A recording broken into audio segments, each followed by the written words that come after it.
In this series of videos I've been working on two HP9120A calculators and two of these printers. These are the printers that sit on top of the HP9100Bs, and I've repaired the first one and this is the second one, and you can see I've already been doing some work on it. I've cleaned up the case quite a bit.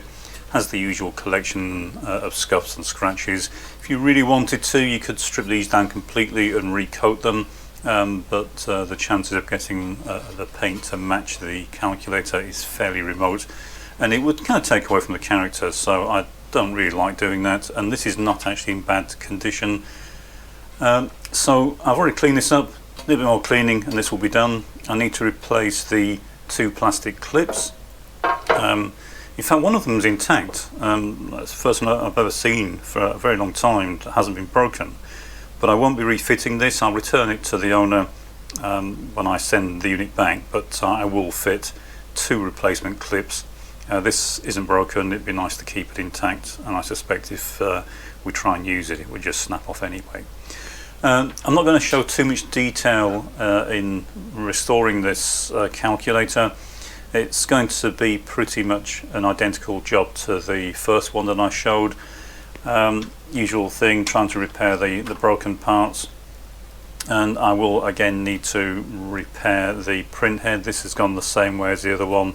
A lot of corrosion down the cable and it's not making contact all the way through. I'll need to replace the rubber roller on the printer itself. This again, this one's locked up as well, so I can't actually turn this. The belt's gone. It's again, that disintegrated. You can see there are some remnants of the belt down here. They just turn kind of to dust and string and disintegrate. One nice thing with this particular printer is the rubber surround on the bottom is actually intact. It's not only intact, but it's still fairly soft, which is fairly unusual, so I'll be leaving that on the other printer. I replaced that with some more modern, it was kind of door sealer, but does the job quite well, but it'd be nice to leave the original rubber surrounding there. So anyway, first job is to get this stripped down. As ever, the two real supports have failed, and I'll probably send those back out of the machine to the owner, and he can decide if he wants to repair them or not. So what I've done is make a couple of inserts. These just fit into the original holes on the side of the printer, and then you can put an 8mm rod to support the paper reel. Again, up to the owner, it depends on what he wants to do. This machine does have both of its spring clutches, so that saves me making a replacement for those. I will of course clean them up. So first job is to get this stripped down and see what we're up against. I don't know if it actually works. I don't know if the electronics works. Can't really power it up with a head like this. It would just instantly destroy itself. I can't even raise the paper guide. It's just completely gunged up. So I'll get this taken apart and we'll go from there. So that's the unit stripped down, and as you can see, needs cleaning up. We've got the remnants of the belt, some more of it down here. The chassis is in really good condition, needs cleaning of course, and I've decided to leave this rubber mount. It's bonded to the base. I'm going to leave it bonded to the base. It's in good condition, it's not broken, which is unusual, so I don't want to break it by taking it off. I can clean this with that in situ, so that's not an issue. Most of the work I suspect will be in the print mechanism itself. I need to do some repairs on the plastic moulding at the back, as ever that's been broken, and again clean that up as well. One thing that was a bit unusual is the way this attaches to the top of the calculator is there are some screws that are extracted or screwed out of the top of the calculator. Then this sits on top with these two mounting lugs, and then the tops of those posts on the calculator protrude into these spaces. These lugs are then pushed in, and it kind of retains the printer to the calculator.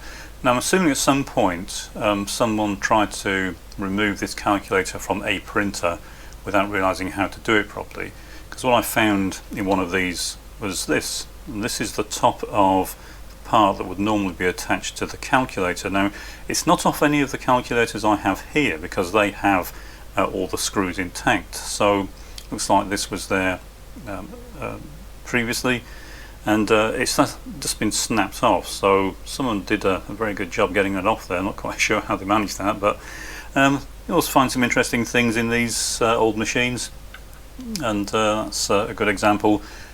So next step, I'll get all the plastic parts repaired, and then we'll move on and start work on the print mechanism. Same job as on the previous one, but I will be showing more detail on how to repair the printhead. The next step is to dismantle the printhead itself and the printer mechanism. Normally I would remove the printhead at this point. There's a small screw under here that you can take out and the printhead will just lift off. I have removed the clip, so this clip sits in here, and there's a little tab on the bottom. Just raise the tab.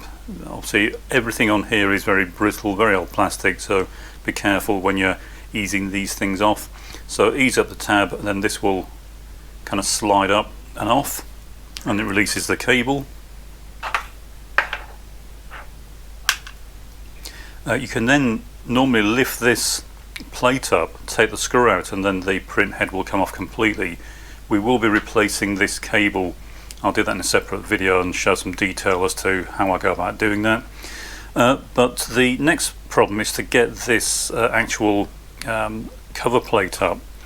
And when you're working on something like this, if something won't move, don't just try and force it, because quite often things are captive, and that's the case here. This is actually held in place by this white plastic guide. There's a little hook section here, and if you just try and lever this up, you will snap the little hooks off, and chances are then you'll have to make one of these, or just put up with a printer that's not working correctly.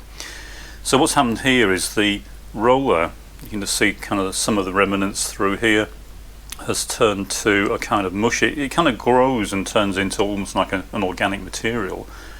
And well, obviously rubber is organic anyway, but it kind of grows and it sticks everything together, and it's kind of gooey, and it stops everything turning. This mechanism won't turn at all, but I suspect that's also partly because some of the bearings are contaminated with dried up grease. So I can't turn any part of this, and so we need to be fairly careful how we take this apart.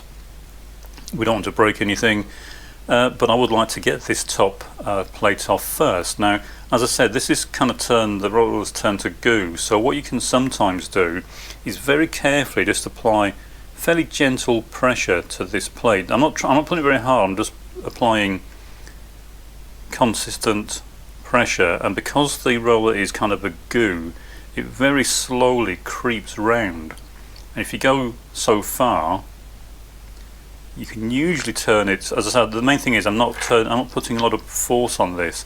If I now just let go, it'll probably spring back, but I can normally get it to go around far enough so that it will release this plate, and you can see it has gone far enough. Now in this case this still will not lift up because it is well and truly bonded to the rubber material, so that's not going to work in this case. So the next option is to actually dismantle the print mechanism. We're going to have to do that anyway to replace the roller, and also to free everything up. It all needs cleaning and polishing, and there's, oh man, I'm not quite sure what the stuff on this is, but it's completely congealed, and it will need to be taken apart. So the next thing I want to do is take this board off, and it's held on with a single screw. You've got a screw underneath here. This is the sensor board that detects the position of the mechanism, so we can take this screw out. It's the same screw that holds the end bearing on for the bottom roller. That's quite often why it's loose.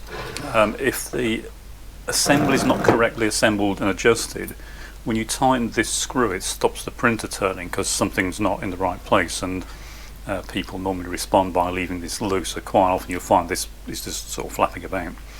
But we will tighten it properly when we come to reassemble. So that's the first part off. The next thing we can do is take out these other two screws. This end plate will then come off and we can start to withdraw the individual shafts. So again, this top one, I haven't loosened this, this was already loose. So this is the first time I've worked on this. I haven't loosened any of these parts. This is just how they are. So that one, it was nipped up but it wasn't tight. So get that out of the way.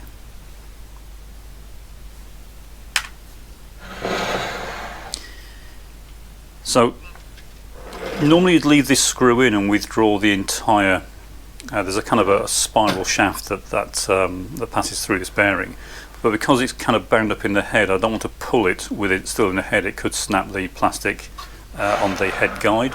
We should now be able to very carefully remove this so that comes off. Make sure you don't lose the O-rings, and I think it doesn't seem to matter which way round these go, but it seems that the metal washer is always on the inside, so that's the way I put them back. So there's one on there and there's another one on the bottom one. I'll turn it off later, it's kind of stuck to the shaft at the moment. And what we can now do is start trying to remove the other shafts. So we've got one at the bottom, and this is what the head carrier runs on, and what I'm doing is slowly rotating it while I'm trying to withdraw it, and then it pops out. That's the first one, and you can see how much dirt and grime there is on this, and it's not just dust, this is, whatever it is hard, so there's a lot of hard ridges on this, but it's not corrosion, it's just, I'm not really sure what it is, but we'll clean and polish those. That's the first one.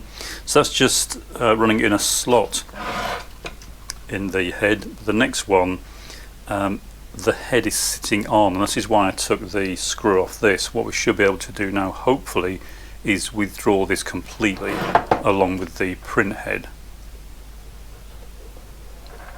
And indeed we can. So that's got that out of the way. You can see how bound up this is.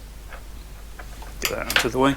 This is the screw I was talking about. Normally you can access this by lifting this plate, take this out, and then the head will lift off. I'll get that out of the way now. As I said, we're going to have to rebuild this head anyway, so we'll just get it out of the way before we go any further. And there's a spring under this as well, so trying to make sure you don't lose that. Put that to one side. Put the head to one side. Like I said, I will be doing a separate video on rebuilding this part. And we've now got it to the point where we can take the screws out of the other end plate and then start withdrawing the major parts. This still will not turn, this is just locked up completely solidly, so we'll just remove it in one piece.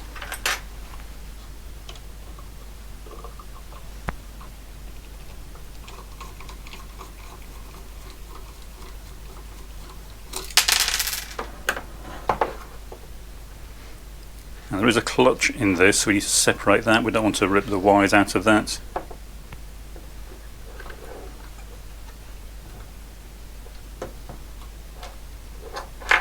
Okay. So yeah, this shaft should spin freely inside this, and it is turning, but it's really tight. So that's just going to be grease and dirt in there. So again, we'll put that to one side, we'll clean that later. Make sure you don't break the wires off the clutch, which is now just dangling around. Okay, what you can do is just cable tie this to something, but I'm not going to do that. We'll do that later on if we need to. The next thing I want to do is to try to remove this section. So this end is freed up, it's not actually sitting on anything. But if we take this screw out, we should be able to very carefully work this out. I don't want to just kind of tear it out because it might end up breaking something, but if we just carefully remove the screw,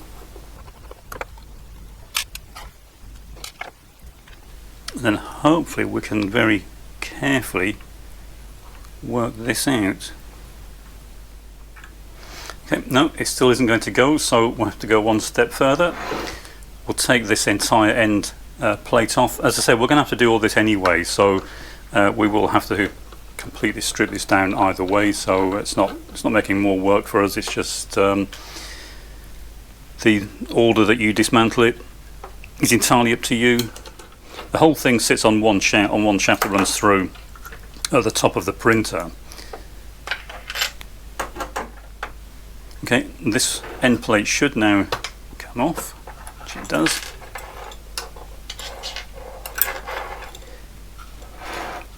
And we'll try again to get this off. If it still won't come off, what we can do is actually take this shaft out and then remove this entire thing in one piece, which is what I suspect we're going to have to do. So this is still well and truly bonded into a solid congealed mass. So what I'm going to do is pull this rod out. This should then come forward, but just bear in mind that on the underside of this we do have this plate, so we don't want to damage this, and these fingers are very important to the operation of the unit, so we don't want to do any damage to this. Looks like somebody's been levering on this, trying to get this freed up, so we'll need to straighten this out. There's a lot of dents in it. So if you're going to lever something, something's wrong, don't keep going. It should come apart relatively easy if you go in the right order. So the next thing is we'll pull this shaft out.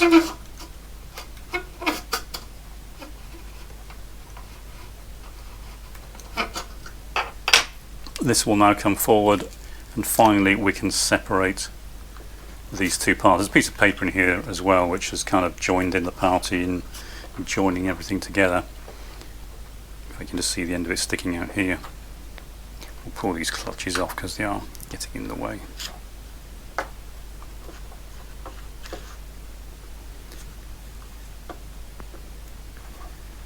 Okay, it's still fighting us, so what I'm going to do is cut the piece of paper so I can separate these.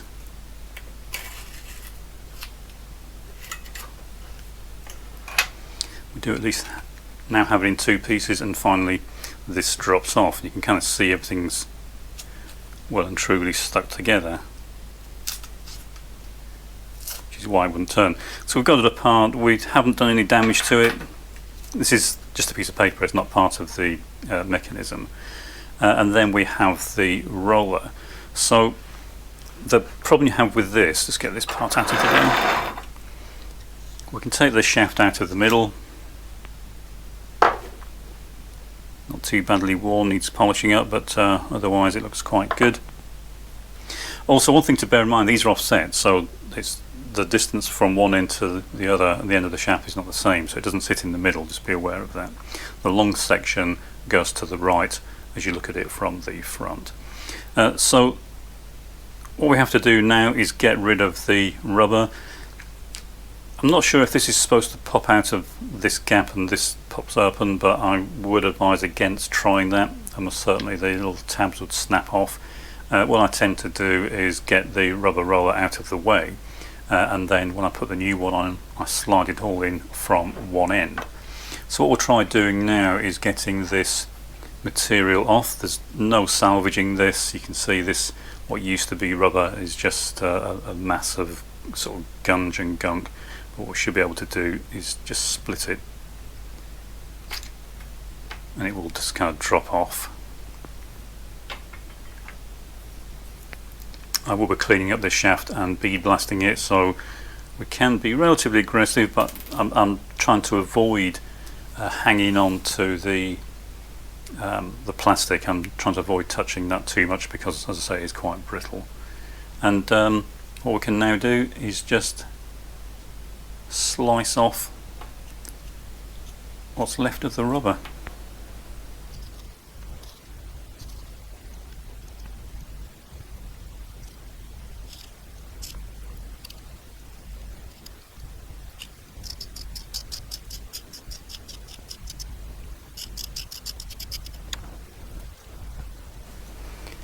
Okay, so I've now got those two pieces apart. I can clean all the rest of the gunk and muck out of there, and then we can make up a new roller for it. So we'll come back to that. This is what's left of the original roller. If you're worried about this material, just wear some rubber gloves. I've never had an issue with it in the past, but as I say, if you're a bit concerned about what this might be, then just glove up. Okay, I'll get the bench cleaned off and we'll continue dismantling the printer mechanism. Next part I want to remove is this plastic cover. So it's just 4 screws, 2 at the back, 2 at the front. So I'll get this out of the way.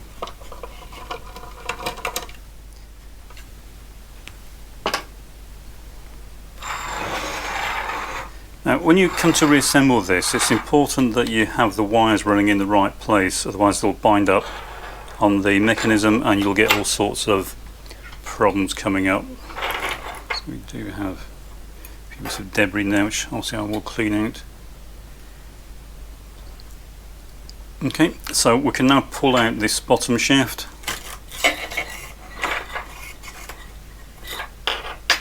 And then this whole thing will come off.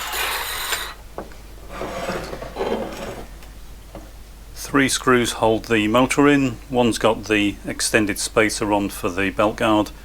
Make sure you put that back in the right place, and then the other 2 just screw directly into the motor. So we'll get the motor out of the way.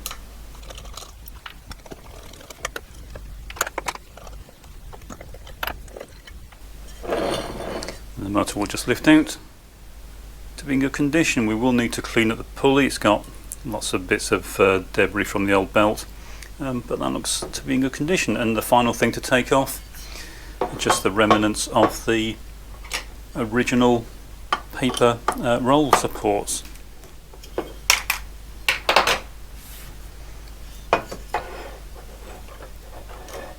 Okay, that's the entire thing stripped down, so we've got all the parts removed.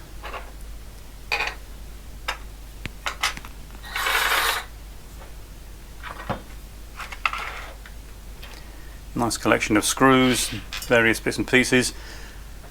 So in the next video I won't show cleaning these up. I'm just going to go through and clean up all these parts. I'm going to make a new roller in the same way I did with the previous one. So I'll clean this up, I'll bead blast the center section where the rubber roller sits and fit a new roller. In the next video we'll then reassemble this, and then after that I'll look into some detailed explanations as to how to rebuild the printhead.